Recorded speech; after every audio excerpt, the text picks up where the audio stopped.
Welcome students to my YouTube channel the tutor time.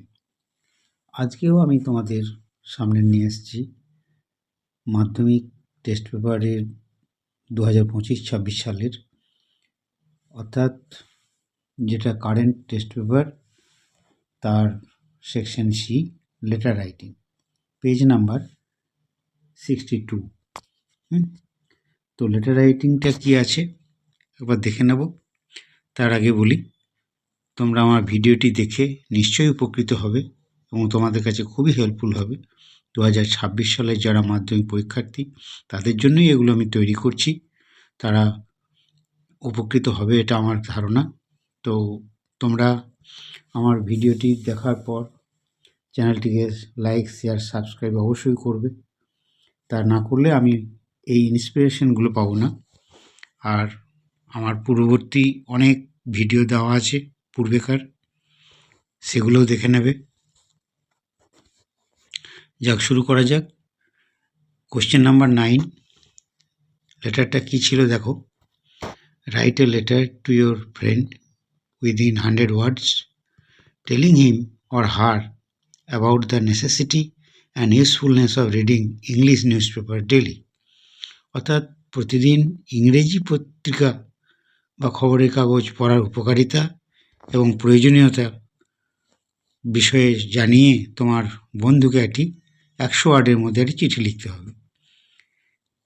এগুলো জানো তোমরা, চিঠি লেখার নিয়মকানুন, তো এ বিষয়ে বেশি কিছু বলবো না। প্রথমেই দেখো অ্যাড্রেস। এই অ্যাড্রেসটি কার? তুমি লিখছো তোমার অ্যাড্রেস, শর্ট ফর্মে অ্যাড্রেসটা হবে, মানে শর্টে অ্যাড্রেসটা দেবে, ডিটেলস অ্যাড্রেস দেওয়ার দরকার নেই।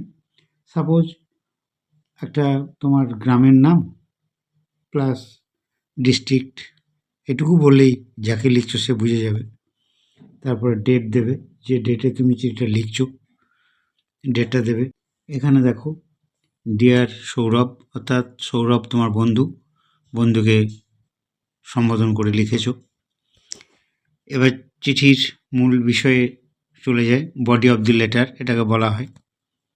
I receive mother's letter yesterday.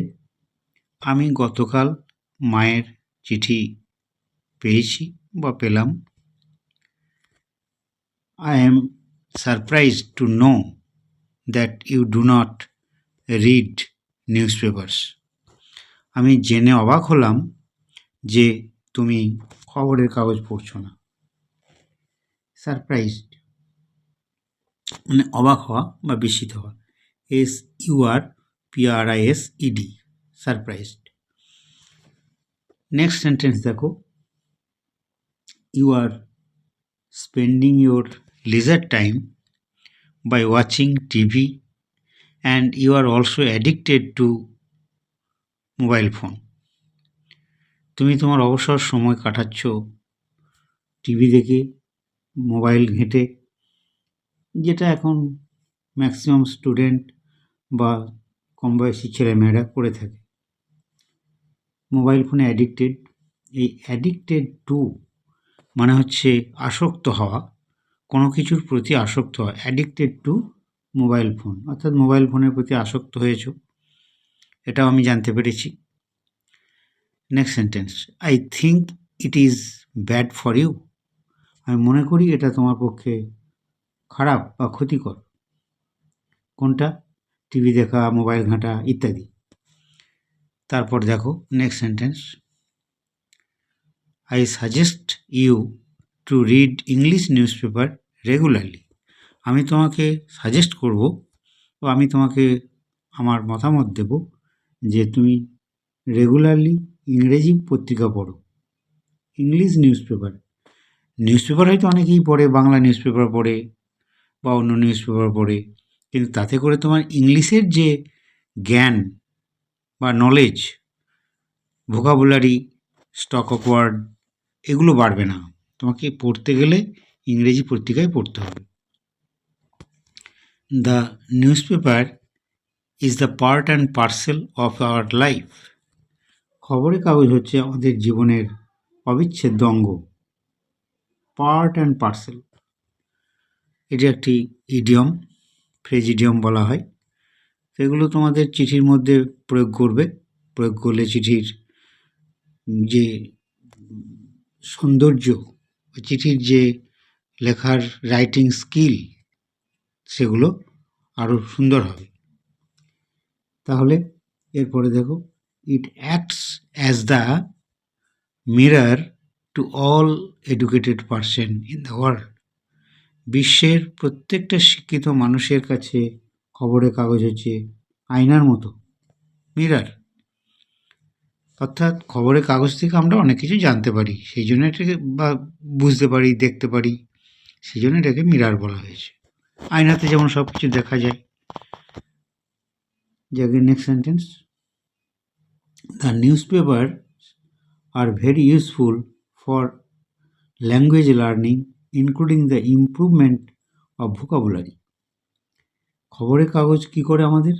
এটা আমাদের ল্যাঙ্গুয়েজ শিখতে, language learning including vocabulary, improvement of vocabulary, অর্থাৎ ভোকাবুলারির যে স্টক অফ ওয়ার্ড সেটা বেড়ে যায়, ইংরেজির ভাষা সম্পর্কে জ্ঞান ভালো হয় বা সুন্দর হয়। Next sentence, it increases our general knowledge. এটা আমাদের সাধারণ জ্ঞান বাড়ায় বা বৃদ্ধি করে। ইনক্রিজ মানে হচ্ছে বৃদ্ধি করা, INCREASES, ইনক্রিজেস, জেনারেল নলেজ।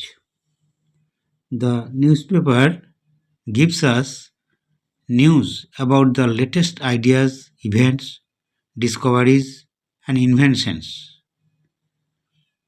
খবরের কাগজ আমাদেরকে লেটেস্ট, অর্থাৎ একদম আধুনিক আইডিয়া বা সর্বশেষ আইডিয়া, ইভেন্টস, বিভিন্ন বিষয়ে ঘটনার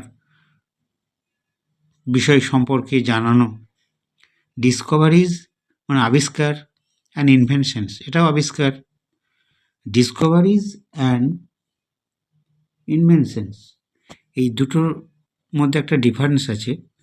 ডিসকভার মানে যেটা আগে ছিল কিন্তু সবাই জানে না, সেটা প্রকাশ করা হচ্ছে ডিসকভার। আর ইনভেন্ট হচ্ছে নতুন কিছু আবিষ্কার করা বা নতুন কিছু সন্ধান দেওয়া। প্রথম নতুন যেটা সন্ধান পাওয়া যায় সেটা হচ্ছে ইনভেনশন, ইনভেন্ট থেকে এসছে। নেক্সট সেন্টেন্স দেখো, ইট always keeps in touch of the world. এই খবরের কাগজ আমাদেরকে কী করে? বিশ্বের সমস্ত কিছুর সঙ্গে একটা সংযোগ রেখে দেয়। কিপস ইন টাচ মানে খবরের কাগজ থেকে এক কথায় আমরা অনেক কিছুই জানতে পারি, বিশ্বের কোথায় কি ঘটছে, কি হচ্ছে, সমস্ত কিছু। It informs us of the progress of the world. এটা আমাদের বিশ্বের উন্নতির যে খবর সেটাও জানিয়ে দেয়। In a word, a news paper is an wonderful gift of modern civilization. এক কথায় বলা যেতে পারে খবরের কাগজ হলো এক আশ্চর্যজনক উপহার আধুনিক সভ্যতার কাছে, বা আধুনিক সভ্যতার একটা উপহার বলা যেতে পারে, আশ্চর্যজনক প্রতিটি মানুষের কাছে। If you do not read a news paper, you will be mentally cut off from the modern civilization. তুমি যদি খবরের কাগজ না পড়ে থাকো তাহলে তুমি আধুনিক সভ্যতার থেকে মানসিকভাবে বিচ্ছিন্ন হয়ে যাবে, অর্থাৎ তুমি সেগুলো জানতেই পারবে না, তুমি অজ্ঞ হয়ে থাকবে। এরপর লক্ষ্য করো, so my dear friend, I am sure that you will form the habit of reading English news paper regularly. তাই বন্ধু, আমি আশা করব, আমি নিশ্চিত হব যে তুমি প্রতিদিন নিয়মিতভাবে ইংরেজি খবরের কাগজ পড়ার অভ্যাস তৈরি করবে। form the habit of reading English newspaper regularly. তুমি নিয়মিতভাবে ইংরেজি খবরের কাগজ পড়ার অভ্যাস গঠন করবে বা তৈরি করবে। নো মোর টুডে, ঠিক আছে, আজ আর না। এরপর ইয়োর্স লাভিং, তোমার নাম, তুমি চিঠি লিখছো, তোমার নাম, আমি এখানে নামটা লিখছি অনিকেত, তুমি তোমার যা নাম তাই লিখবে। তারপরে বাঁ দিকে দেখো নেম, নেম বলতে বন্ধুর নাম, যাকে তুমি চিঠিটা লিখছো, যে বন্ধুকে, সেই বন্ধুর নাম। অ্যাড্রেস, অ্যাড্রেস মানে ফুল অ্যাড্রেস দিতে হবে এখানে। যদি কেয়ার অফ দাও, বন্ধুর বাবার নাম, সেটাও দিতে পারো, কিন্তু অ্যাড্রেসটা ফুল দিতে হবে। আর একটা ডাক টিকিট লাগাতে হবে, স্ট্যাম্প, তাহলেই তোমার চিঠি কমপ্লিট হলো। এটির উপরে 10 নম্বর আছে, খুব সুন্দর করে তৈরি করবে। থ্যাঙ্কস ফর ওয়াচিং, আজকে এই পর্যন্ত।